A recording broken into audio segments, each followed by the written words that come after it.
watching the station covering all of the DMV. This is DC News Now.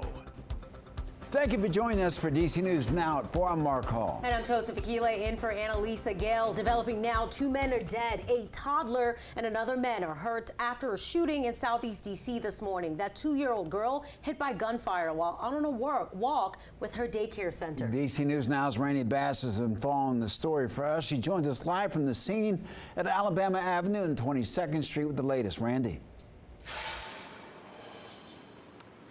Hey there, Mark and Tosin. A devastating scene here along Alabama Avenue in Southeast. 4 people shot, 2 men dead, a little girl caught in the crossfire while out on a walk with her daycare center. 4 lives changed forever, families changed forever, leaving police and neighbors both searching for answers tonight.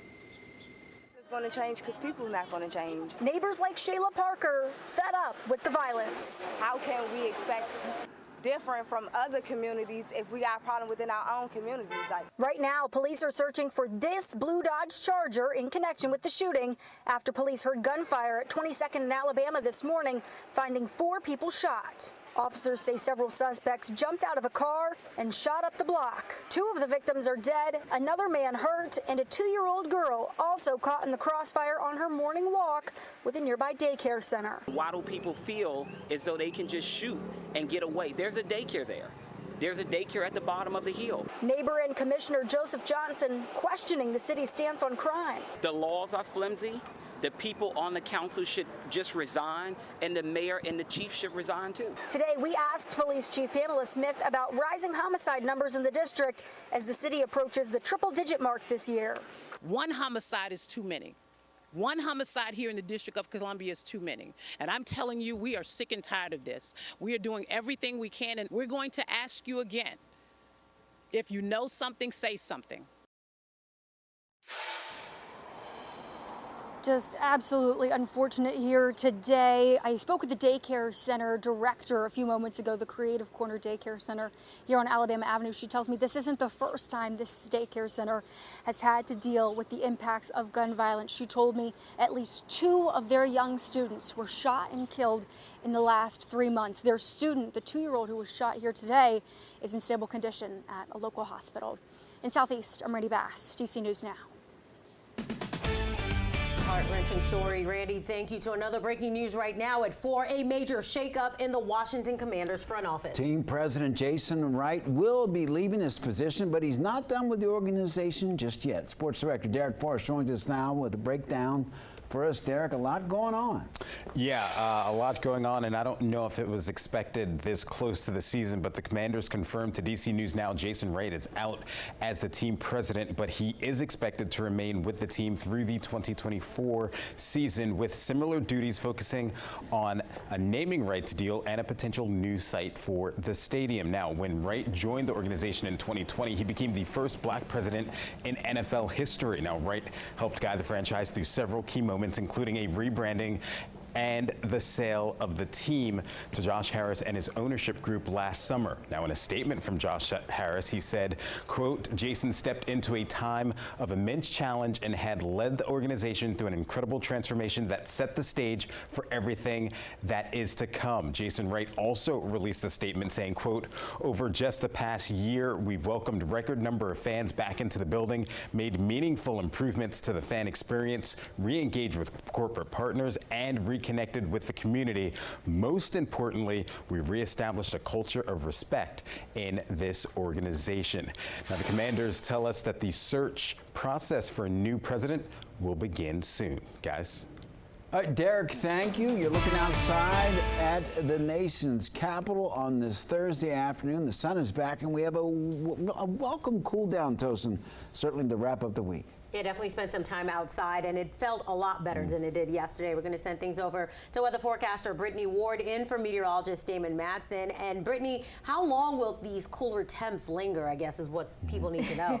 You know, we are going to be holding on to a little bit of a cooler temperatures as we head through at least the rest of your Thursday and even heading into parts of your Friday. But overall, we are tracking dry conditions here in the nation's capital. Satellite and radar kind of showing you we had some passing clouds, and now we're starting to see a few of those showers work their way mainly in southern Maryland. Zooming radar in to kind of show you where we're seeing those showers at this hour. Heading into Charles County, it looks like Mechanicsville, you guys are starting to see some moderate rainfall as well. These showers really staying south of DC, holding on to a mixture of clouds in the nation's capital. But as you head towards Lexington Park, you guys will be running into some soggy conditions. All thanks to this cold front just still stalling off to our south.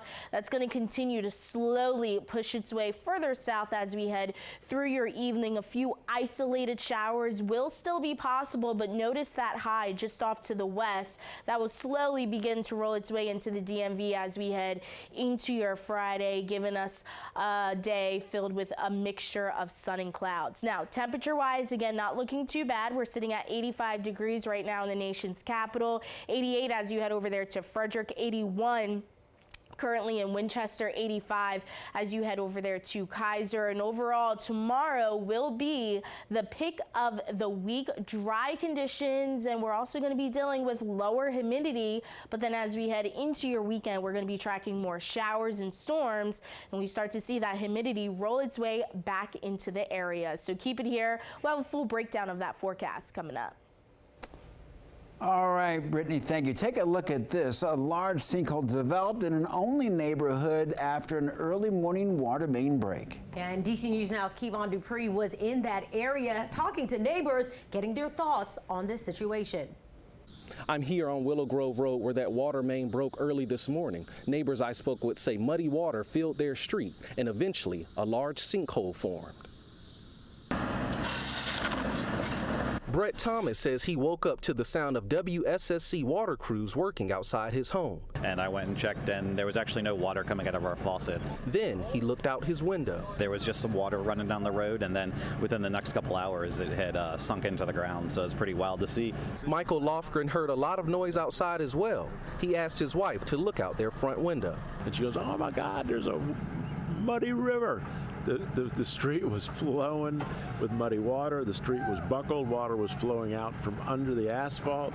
WSSC water spokesperson Lynn Riggin says an 8-inch water main broke around 4 a.m. By about lunchtime, our crews had made repairs, got it back into service, and unfortunately it broke again. The break left nearly a dozen homes without water and a large sinkhole in the road. When a pipe does break, there's a lot of pressure there. There's a lot of water that then escapes and causes damage to the road. Neighbors say despite the hole's size, it wasn't much of an inconvenience. They're already filling it, so no big deal. WSSC Water tells me repairs to the pipes in the road are now complete and neighbors' water service has been restored. Reporting in Olney, I'm Kevon Dupree, DC News Now. Kevon, thank you. Members of a Virginia rec center are reacting to sexual assault charges against a swim coach.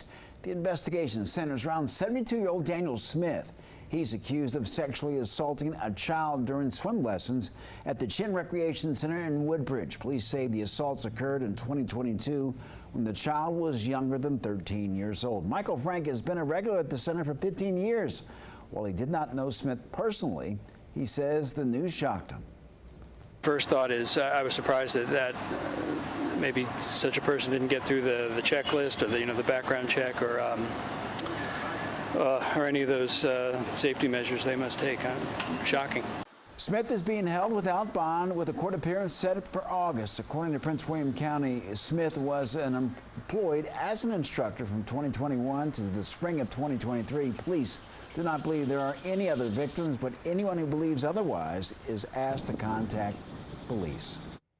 Developing a fallout over a lifeguard training course in Montgomery County. The American Red Cross says it revoked the certifications of 25 lifeguards because of improper training. Now, the course that happened in April at the Kenwood Golf and Country Club in Bethesda. As a result, the Red Cross permanently stripped the certifications of 2 instructors.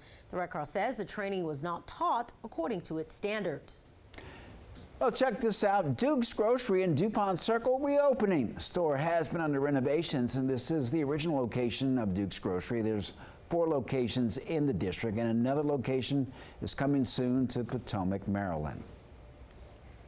And a Maryland board has signed off on $148 million in spending cuts. It helps to balance the budget and pour more money into child care and Medicaid. Governor Westmore says those are both priorities to help improve the economy. The governor says most of the cuts were spread across state agencies.